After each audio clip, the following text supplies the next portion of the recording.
का गुर्दा, बेल का जो फल होता है, बेलपत्री का फल, उसका जैसे गुर्दा, उसके अंदर का जो भाग होता है बेल का, वो गुर्दा।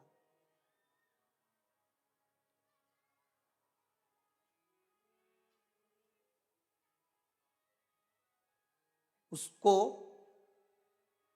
अग्नि में जलाकर उसकी भस्म तैयार कर कर छान कर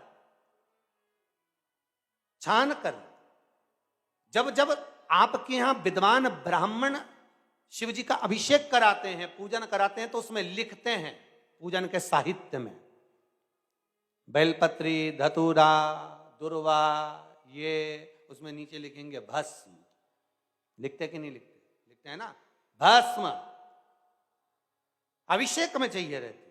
तब उस भस्म का थोड़ा सा भी भाग आप अगर शिव को समर्पित कर रहे हो तो ये जान लें कि शंकर मनवांछित फल प्रदान कर रहे हैं, शिव फल प्रदान कर रहे हैं।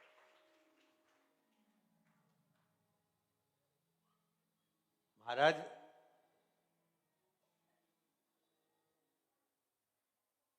बेलपत्री के वृक्ष के नीचे बैठकर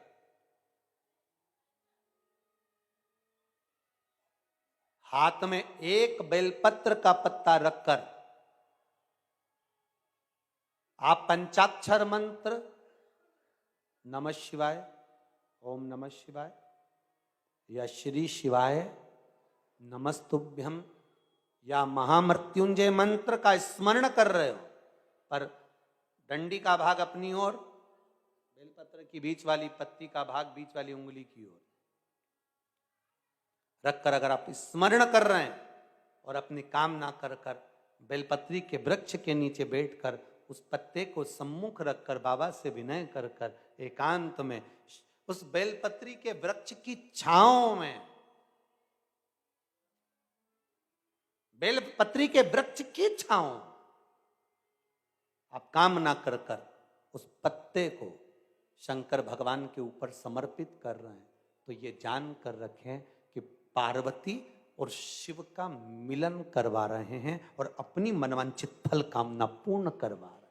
क्योंकि शिव और पार्वती का जब मिलन होता है, शंकर पार्वती जब एक दूसरे के सम्मुख में होते हैं, शिव और पार्वती जब एक दूसरे के सामने अपने बच्चों के कारण एक दूसरे के सम्मुख में आते हैं, तो उनके चेहरे पर प्रसन्नता का भाव आ जाता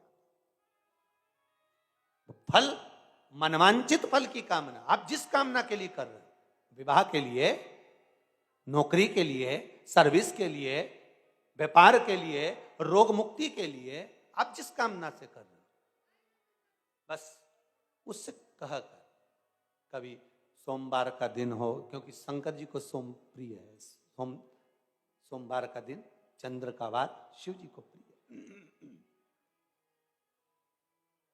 शिव जी को प्रिय है।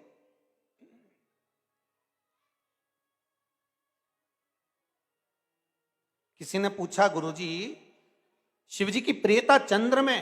हां, क्योंकि चंद्र शीतल है, शंकर भगवान के कंठ पर विष है, शीतलता का भाव अच्छा लगता है। शंकर भगवान को इसलिए कहते भोले, भोले को भोला पसंद है। आप जितने भोले रहेंगे, दुनिया के लोग भले आपको मूर्ख कहें, पगला कहें, भोला कहें, पर आप शंकर के प्रिय हो। ज्यादा हमें चतुर नहीं बनना। क्या करें चतुर बन के? प्रियता है।